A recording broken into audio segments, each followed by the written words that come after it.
Wisp Sports Radio, the voice of women in sport.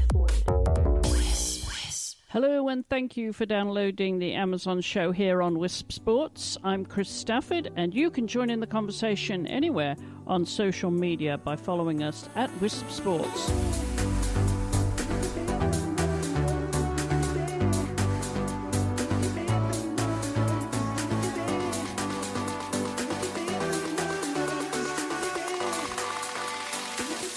Our guest today is British ultra-endurance cyclist Emily Chappell, who started cycling as a commuter before becoming a courier in London, which she did for 6 years.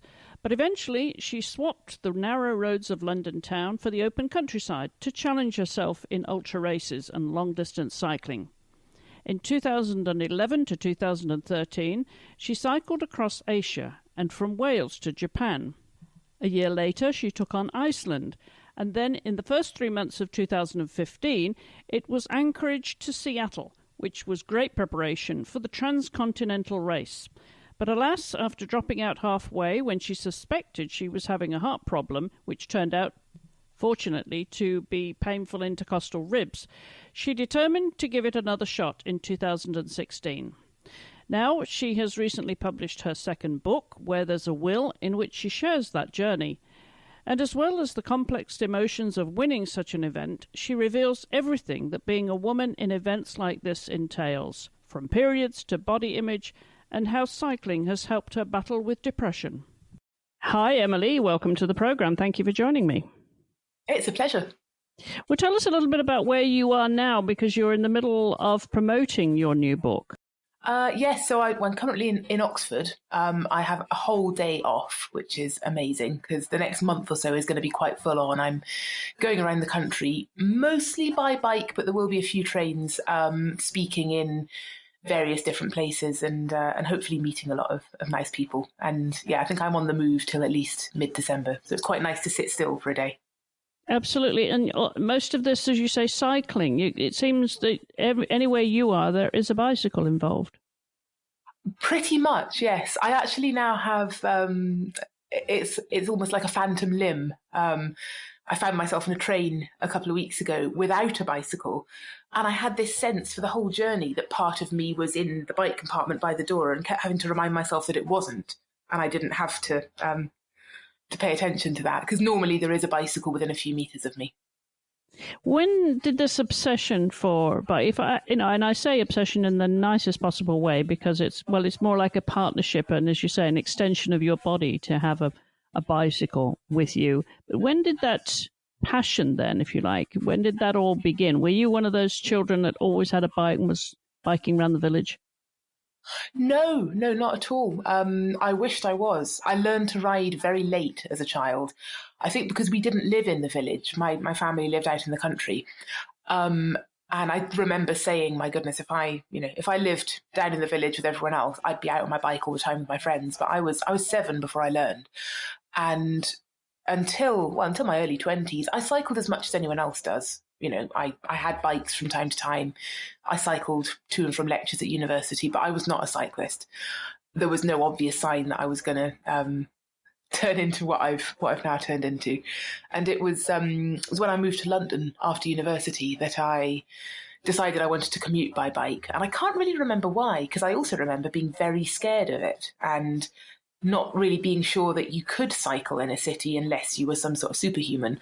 But somehow I got into it. And then you're right to say obsession. The obsession took hold then and there, and it just it's carried me onwards like a tsunami for the last 13 years or so. Where did you grow up, Emily? Mid Wales. Where exactly? Oh, exactly. Near Llanidloes, which is a town not many people have heard of. It's the first town on the River Severn. And it's a very small place, very beautiful area. And I spent a few years living there quite recently, and discovered that it's amazing for cycling. I didn't really know this when I was growing up. Oh, I can well believe it. You know, I spent many years in the Hay Hay-on-Wye area in South Wales. So I'm very familiar with it. It would be good cycling country, I would imagine. I don't know what the traffic's like today, but I can imagine that would be a great hunting ground for you on a bike.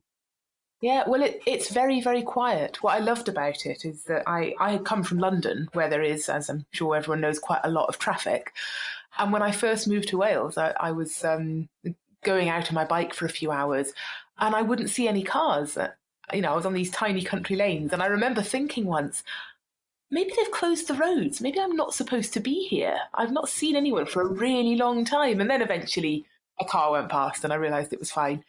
And you've got to like going uphill. There's quite a lot of big hills there, but quiet country lanes everywhere. Yeah, good for fitness work for sure. So what were your sports of choice then, Emily, as a child? I wasn't sporty as a child. I was into swimming a bit. And well, it's not completely true to say I wasn't sporty. I think the problem was I was a total nerdy swot. I was very academic and very, good at school.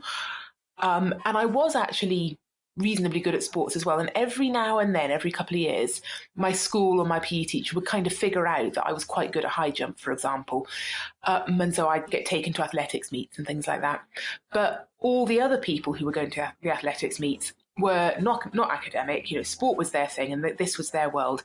And I would sit there in between events, reading a book or doing my homework, and people would occasionally come up to me and kind of prod me and go, "What are you doing? What are you reading?" And I just, it wasn't friendly. I didn't feel like I fit in. So although the sport itself I was all right at and sometimes enjoyed, I never identified as a sporty person because the overwhelming feeling was I didn't belong there. And it feels like a little bit of a missed opportunity, but of course I'm making up for it now, so this is okay. But I did the classic thing in my early to mid-teens of just stopping doing any physical activity, which I know a lot of girls do. And, I got a bit fat. I just spent a lot of time in the library. I skived off PE, and I was just not a sporty person until I found bikes.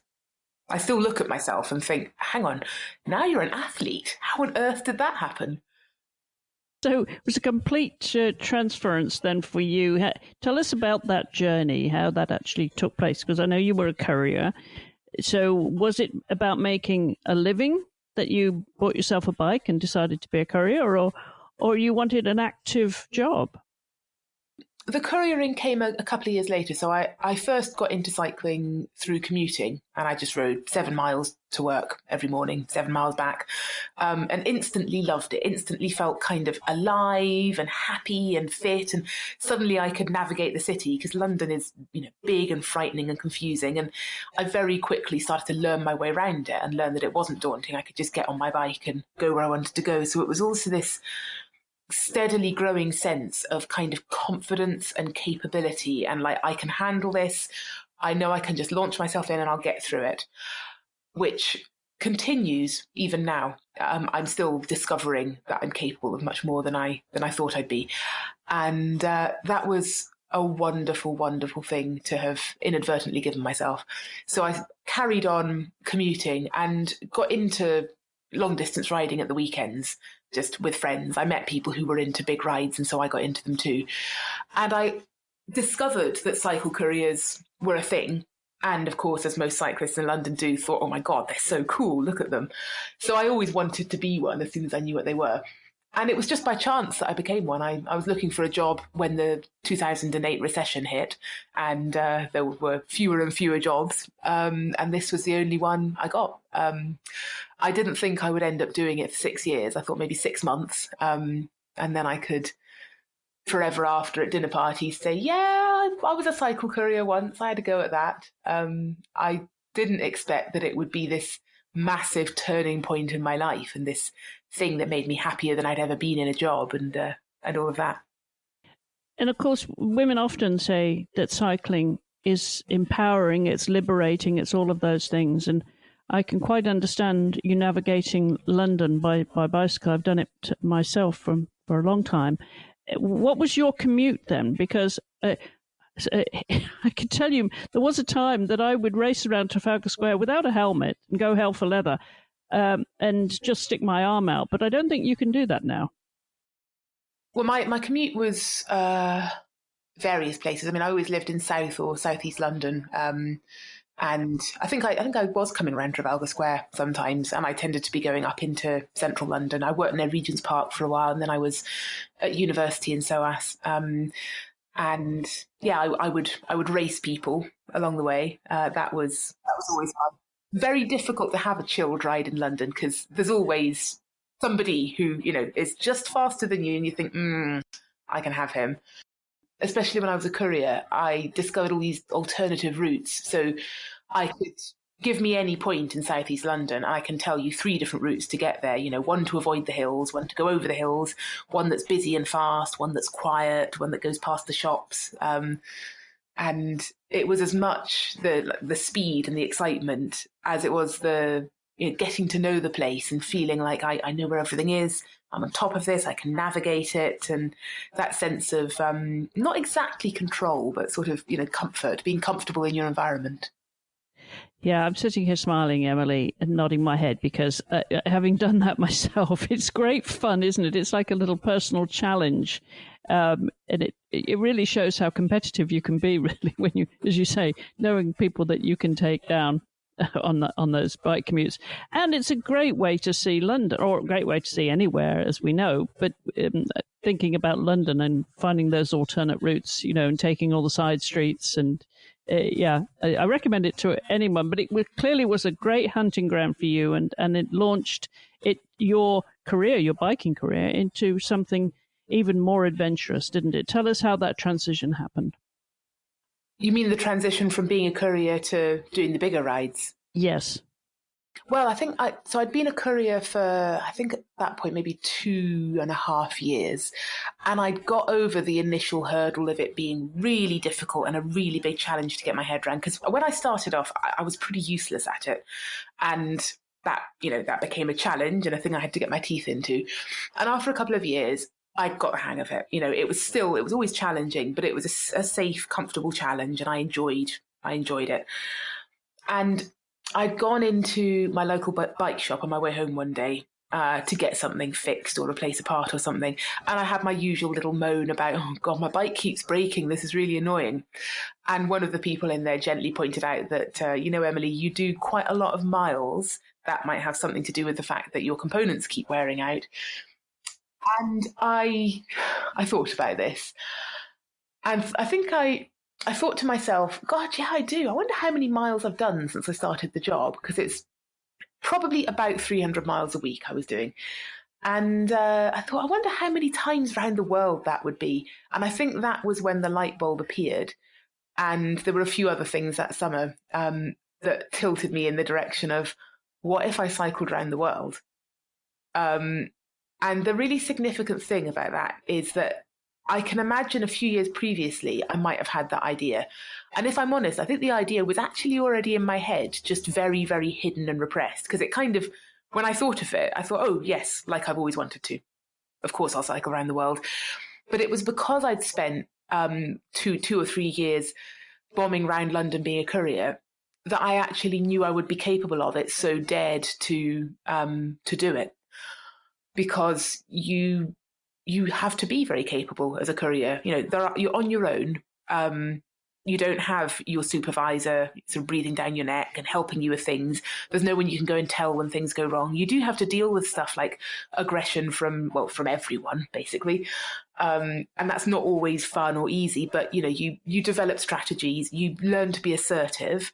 You learn not to take any crap from people, and you learn to solve problems when they come up. And sometimes it's never a sometimes it is a life-threatening problem. Usually not. But your bike can break in complicated ways when there are big logistical things you're meant to be dealing with, and you just have to get through that. You can't ditch it or you'll lose your job. You can't call anyone in to help. You have to sort things out for yourself. And all of that, dealing with all of that, had just given me this slightly bigger sense of, I can deal with things that come up. I was still terrified. As soon as I decided I was going to cycle around the world, I set my departure date as far away as I could get away with without it being too far away that I wouldn't actually do it, because I was so frightened.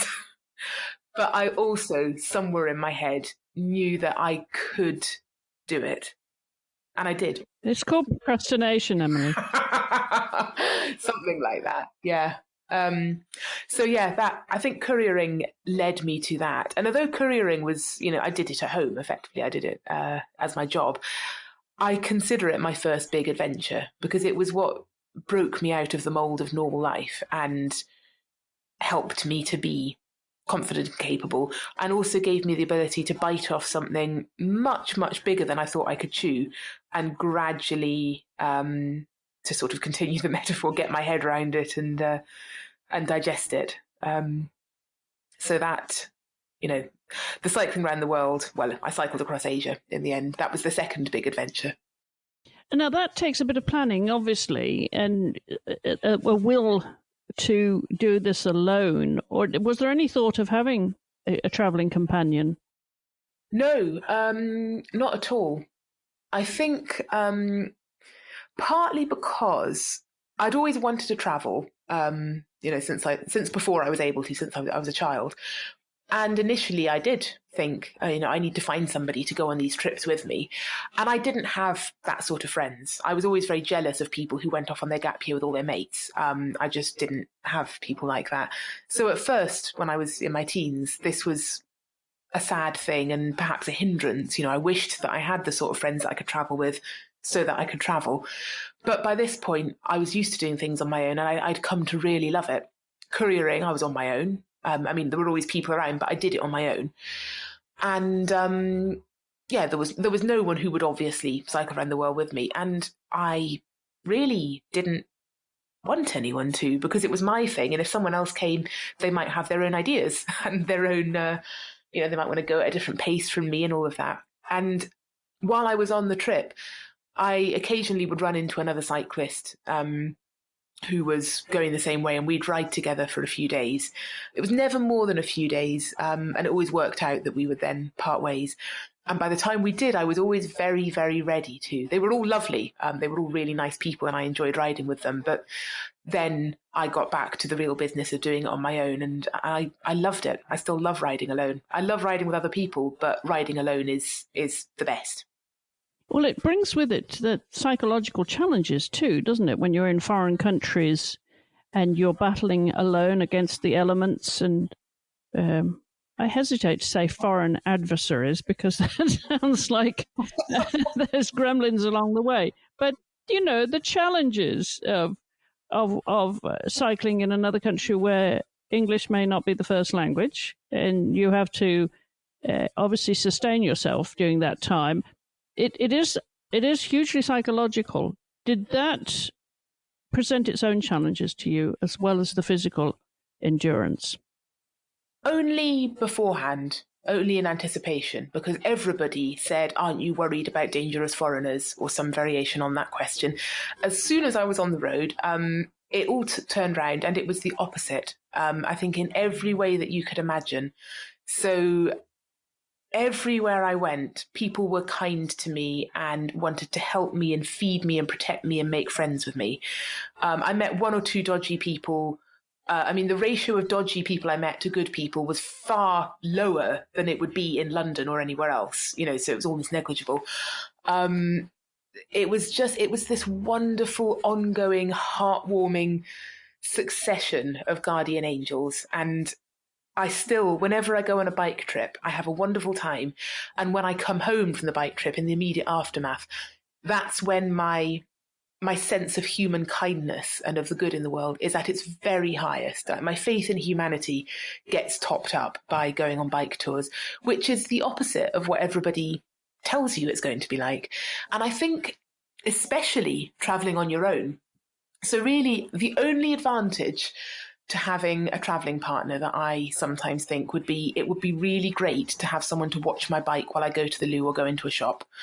Apart from that, I think you're at a massive advantage when you're on your own, because if you're a person and you see two people traveling together, you're more likely to think, well, they've got each other, they seem fine, they probably don't need any help from me. And it's harder to approach people who are a group or a pair. Whereas I'm on my own, So people often say, oh, well, she must need a friend. I'd better go and talk to her. And because I'm a woman on my own and everyone, for some reason, thinks women are very vulnerable, they think, oh, wow, she must be so vulnerable. I must protect her from all the evil people in the world, of which there are basically hardly any. So it's this, I benefit, I think, from everybody else's fears for my safety. It feels almost like a guilty secret, because before I left, I was very frightened and everybody was very frightened for me. And as soon as I was on the road, it was so easy and it felt so good. And everyone looked after me so much that I felt like a fraud, because everyone at home was still telling me what a hero I was. And I thought, I'm barely doing anything. I just ride my bike and then people pop up and give me food all the time. Like, I rode through Iran and everyone in Iran wants to give you food. It's a full-time job just consuming it. So you've overcome the imposter syndrome then, I would imagine, after the journeys that you've taken and proven that you can do it single-handed. Oh, gosh. I wish. I'm getting there now, actually. It's imposter syndrome is a funny one. I have this conversation with people all the time, because I think pretty much all of the women I know and who I meet in my professional life who are successful enough to be doing what they're doing have imposter syndrome and feel like they're a massive fraud and they don't deserve to be there and they're going to be found out at any minute. And that is how I still feel a lot of the time. But I've decided recently that I have to get over it and sort it out, because I think it's not only holding me back, but if so I give a lot of talks, for example, and do public appearances and things. If I give a talk and I go on and on and on about feeling unworthy and feeling stupid and not good enough and all of that, someone in the audience who's maybe a few years behind me will listen to this and think, well, if she's up there and she feels like she's useless, then what am I? It's going to be, it's not a helpful thing to give to other people. And also hearing me talk like that, people will learn to talk like that. We need to stop having conversations like that, because it just continues this rhetoric of, I'm probably not worthy, I'm probably not good enough. I don't think I'm capable of turning into some kind of massive trumpet blowing, drum banging, aren't I great person. And I think I will always have a bit. Well, that's not British. This is the conversation that we have on this side of the pond. It's the different cultures that the British are not capable of that sort of brashness. So look at me syndrome, and I think it's finding a balance, because, as you say, when you stand up there and share your journey and your messages to others who aspire to do something or part of what you've achieved, you're sending the wrong messages if you pretend that you shouldn't be there, or if you make out you shouldn't be there. And it is often with women, isn't it? We feel that is a problem. And I think, as you say, that's a rhetoric that we need to stop. That's not a narrative that is positive and healthy. So that's, I guess, your responsibility to then say, okay, we can do, not we shouldn't be here, but yes, we can. Yeah. And I think one of my biggest motivators is sharing all of this with other people.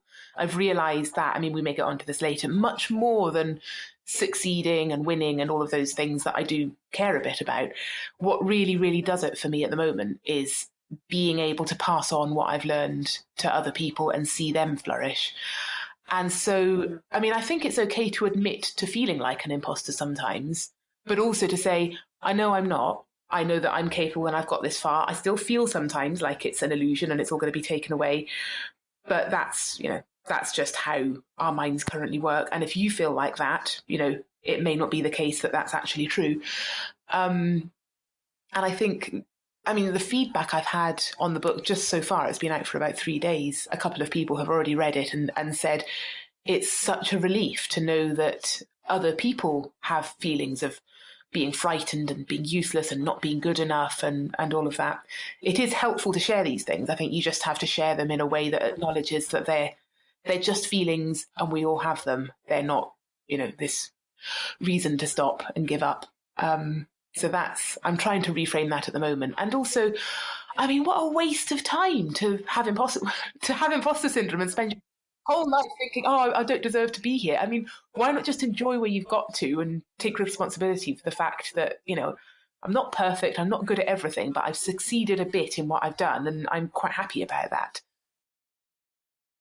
Exactly. And, you've proven what you can do, what women can do. And so, yeah, I think you should have this little angel sitting on your shoulder, patting you on the back rather than beating you. So let's talk about some of those wonderful journeys that you have done and the races that you've done. At what point did you want it to become a race and not just a race unto yourself? It was. I can trace it back quite precisely. It was October 2014. And I met up in a pub in King's Cross in London with a few women who had done ultra distance races, like the ones that I'm now doing. So it was one of them was Juliana Buring, who at that point was the record holder for circumnavigating the world. And yes, she's been on this show too. We've had Juliana. I'm in good company then. So at that point, to me, she was a massive hero. So I turned up as this cringing little fangirl. But she'd come across me and she'd read my blogs. So she thought I was great too. So we eventually, after saying, no, you're the hero. No, you're my hero. We got over ourselves and made friends. And until that point, I'd been a bike messenger and a cycle tourer. I'd not thought of myself as an athlete at all. That was something that other people did. It wasn't really totally within my my view. I was in denial. I was actually very, very interested, but I hadn't acknowledged it to myself yet. So I just thought, no, you people are a different species. It's fascinating to meet you, but I'm not one of you. But they all thought I was, and they were talking to me as though I would be entering races next year. And I spent half the evening saying, no. And then by the end of the evening, I had agreed that I would enter the Transcontinental the following year. And I did when entries opened the next month. And I think it's quite telling that when I entered the race, I just cycled the previous night from London to Mid Wales for my father's birthday, which I think was about 200 miles, something like that. And I did it, on a fixed gear bike in the rain. I don't think I could do that now, actually. And it was hard. It was a big challenge, but that was something I did sometimes. And I was sitting there entering this race in the aftermath of that, believe it or not, still thinking, am I really up to this? You've got to put something in the application about your previous experience. And I thought, I'm going to have to fudge this. And in hindsight, I mean, I don't know if I want to list all the experience I had, but I had enough experience. I was going to be okay at this. I had every right to be there. So I entered and I got a place. And in hindsight, again, they were giving places to any woman who entered. So that shouldn't have been a big surprise. And I lined up for the start of the race the following summer. Hi, I'm Nicole Drought. I'm an Irish racing driver and a proud WISP ambassador. I support WISP because they help to increase visibility in women's sport. This is quite important because it'll help to encourage girls into sport if they have role models to look up to. You can follow me on Facebook, Twitter and Instagram at Nicole Drought Racing. Thanks for listening and supporting WISP. And so training involved what? I've never properly trained. Which sounds really disingenuous. I've never followed a training plan. I've just ridden my bike an awful lot. So I really felt like I was jumping in at the deep end with this race. And I didn't know, I'd never raced. I'd never been competitive. I'd never really ridden with other people. So I thought, well, what do I do to train? Okay, do some big rides. I'd better get some practice riding with other people and seeing what they're like. So I went and did a couple of rides with a cycling club near where I lived. And oh my goodness, the first, so much imposter syndrome going on here. The first time I went out with them, it was a Saturday morning. Couldn't sleep the night before. I really didn't want to go. I was making all these excuses to myself, but I knew I had to do it. And I turned up and it was all men. And I went and found the ride leader and asked him what the average speed was. And I said, if I get dropped, it's fine. I can find my own way home. Don't worry about me. Just, I'll keep up if I can. And we set off. And we got to the first hill and I just breezed through the bunch and was one of the first to the top. and felt embarrassed and thought, oh, was that inappropriate? Should I not have done that? And it turned out I was fine. I was better than I thought I would be. And they were not scary. They were nice and friendly. So there were quite a few things like that, these kind of hurdles I had to overcome. So yeah, I did a lot of very big rides. I used to ride from London to Manchester. Wherever I had to go, I'd try to ride there. And I experimented with, for example, if you're doing, say, 250 miles, it's going to take you about 24 hours. So you're always going to go through the night at some point. So I experimented with starting maybe in the morning or in the afternoon or late at night to put the night in different places in the ride and see whether when I had a low point, it was more to do with the time of ride or the time of day, if that makes sense.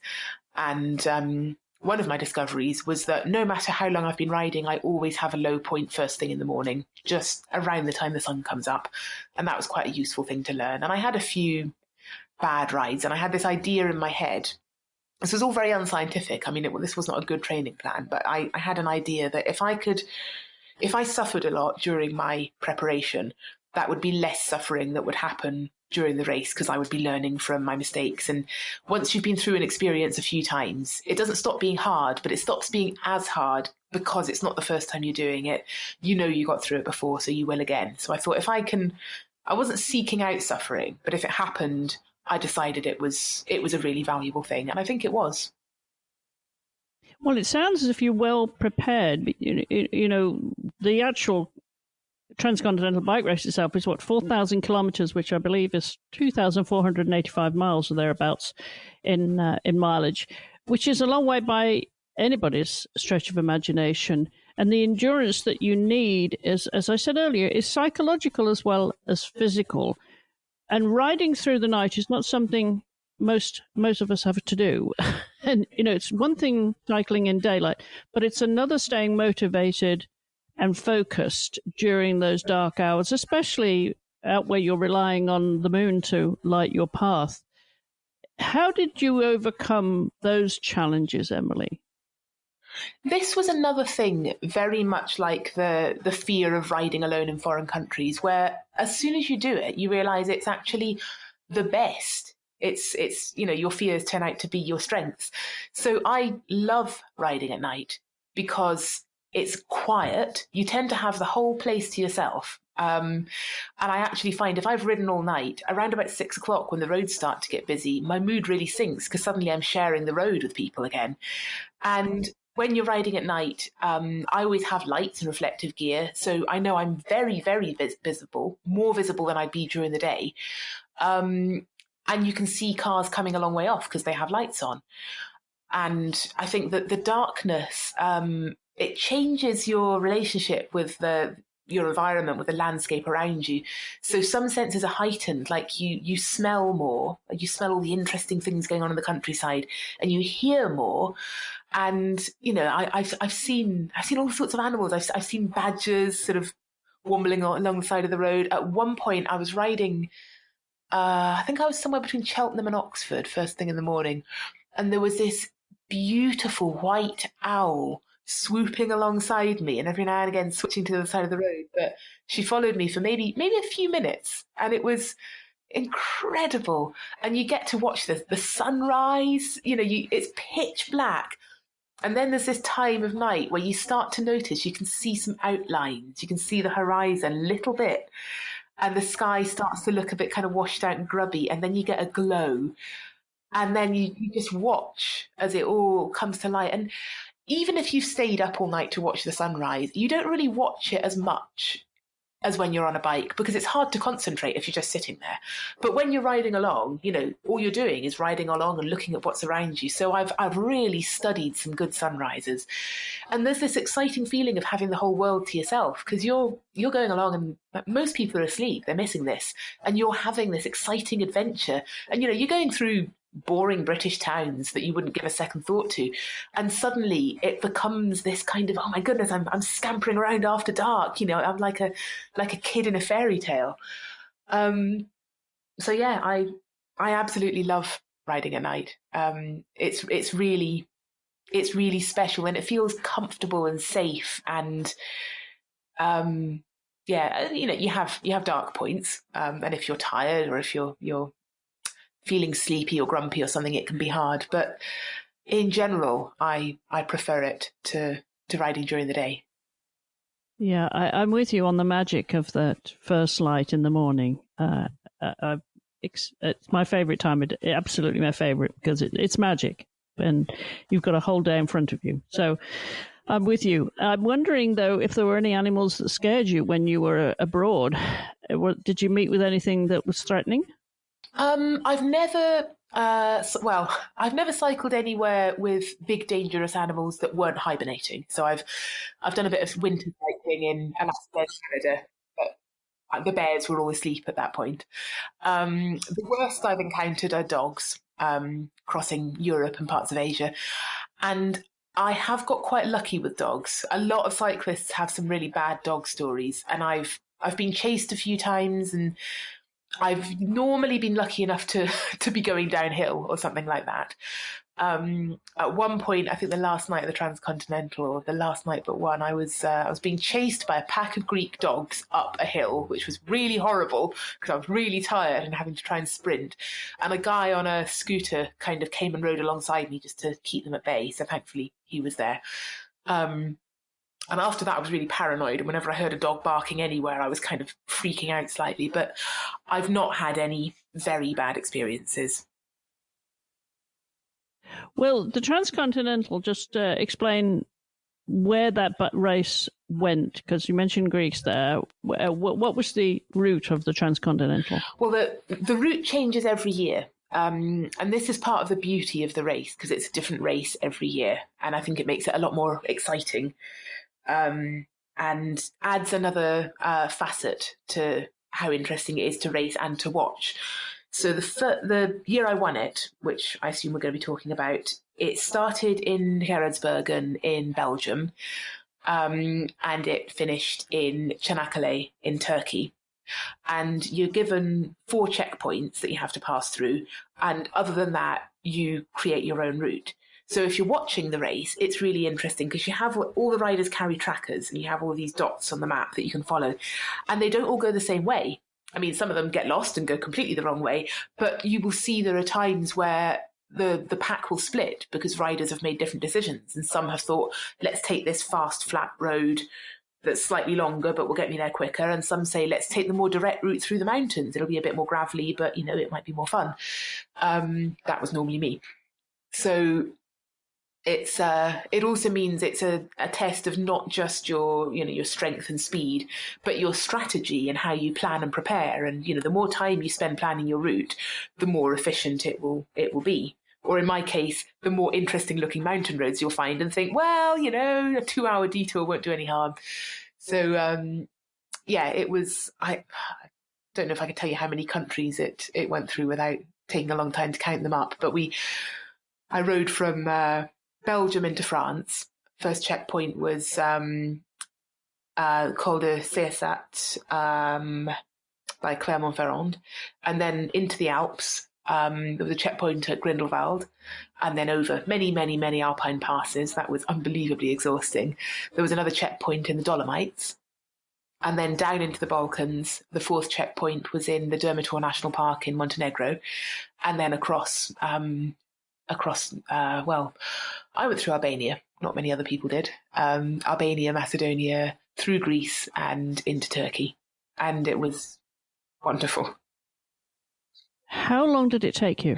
13 days, 10 hours and 28 minutes. And why did you decide to write a book about that particular race? Well, I wrote a book about racing in general. My few years of getting into this ultra endurance self-supported racing and what happened and how it went. My original intention was that I really didn't want the race I won to be a centerpiece of the book, and I definitely didn't want it to be at the end of the book, because I thought that's such a boring thing to do, to be like, I wasn't very good at it and then I got better and then I won, and to finish with that seemed like quite an arrogant way of doing it. So I did insist that the race I won would be somewhere buried in the middle. But it ended up becoming a bit more of the book than I'd hoped, because my editor and publisher said, this really is a big part of the story. We need this bit in there. Though with that race, it was the 2 weeks I spent on the road that was the amazing experience. Winning was a bit of an afterthought, really. The race itself was incredible. And I think what made me want to write a book about it, it's the same motivation as writing the book about being a cycle courier, which was my first book. There were a lot of reasons, but one of them was I had to find a way of explaining it to myself, because I don't know why I was so interested in this and why I was so into it and why I was so passionate and why I put so much of myself into it. So cycle couriering, it's a fairly basic, simple job. You take an object from one place to another. I didn't think I'd find it so interesting. I didn't think I would stick with it for 6 years and always love it. So the book was an attempt to figure that out. Why is this so fascinating? What's in it? Can I reduce it down to a book? And it was similar with the racing. And also, it's a new sporting discipline. And that is still something that really excites me. So the Transcontinental was founded in 2013. We're now on race number 7. And it has changed and evolved over the years. And a lot of other races in this sort of style have sprung up. And it's gone from being this thing that fewer than 30 people did, and they just sort of turned up. It was very informal, and it was a race, but it was also just, let's go on a big adventure across the continent and see who gets there first. And now it's a formalized race. It's much more closely monitored. I think, maybe in a few years, some sort of governing body will come into this discipline.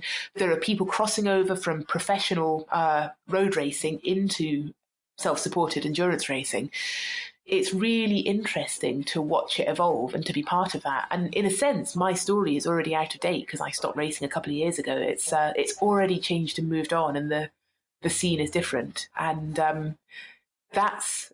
it's exciting, and also it's kind of just a massive privilege to have something in your life that is worth writing about because no one's written about it before, because it's new. And in your book, you are very open about things like what women have to deal with, periods and body image, and you're also your own personal battle with depression, and where cycling has helped you on your own personal journey as well. You cover so many different aspects in that book. So I'm wondering where next, now that you can check those journeys, those races, and the second book. What's next for you? That's the big question. And that is what everybody's asking me at the moment. And I don't know. I am right at the beginning of whatever is next. And that's quite exciting, because I've noticed that my life tends to go in cycles, and I tend to find a new thing, which a couple of years ago was racing, and think, right, I want to get my teeth into this, and start out and not be very good at it, then have a very steep learning curve, and eventually get good at it and feel like I've mastered it, and then burn it all to the ground and go and find something else. And so the next thing, I think I might already have it in my mind and not know it. I think it might be just round the corner. We'll have to see. I have taken up running recently, and I've entered an ultra marathon in March. I don't know if that's going to be the next big thing, because I don't know if running will actually be for me. But it's quite fun to have a hobby, because cycling is not a hobby anymore by any means. So the next thing, I don't know, but I'm quite excited about finding out. I want to write more books in future, and I think I want to write something that's a bit different from the 2 books I've written so far, because I'm happy with them, but they're a very specific type of book. They're memoir, they're about, a period of my life and a challenge and what went on. I'd like to stretch myself a bit more as a writer. I'd like to do more writing, become more of a writer, and I'd like to teach. And I always need to cycle, because that is now just one of my basic physical requirements, along with oxygen and food. So I realise that's quite an inspecific answer, but that's probably the best I can do. There will be something next. Watch this space, because I am. Yeah, because you won't just be cycling around the M25. We know that. No. I think one of the things with cycling is It doesn't. I've run out of ways to challenge myself. Because once you've done the Transcontinental, it's quite hard to find something that's bigger than that. So now I still love cycling very, very much, but I love it in a different way. I love it because it's a thing I know I can go and I can do whatever I set out to do, although it might be very, very difficult. But I want something else, I don't know what yet, that I don't know I can do, that frightens me and that is a big challenge. So that's, I think that might no longer be cycling, but it doesn't mean that cycling will stop being part of my life. Out of your comfort zone, it sounds like might be then maybe the title of your next book, Out of Your Comfort Zone. But the title of this book, Where There's a Will, by Emily Chappell. Emily, thank you for taking time to come on the programme. Appreciate it. And the very best of luck wherever your next journey takes you. Thank you very much. Happy holidays from Wisp Sports. If you'd like to follow Emily on social media and find out more about her journeys on her website, then you'll find links to all of those on our website at wispsports.com. Just drop down the Listen tab to Amazon's. You can join in the conversation at any time here at Wisp Sports by following us at Wisp Sports on social media. And you can also reach us directly via email to info@wispsports.com if you have any suggestions for guests or any topics that you think we should be covering here at Wisp Sports. We would love to hear from you. Thank you for supporting women in sport everywhere. And by downloading this podcast, you're helping us to turn up the volume on women's sports.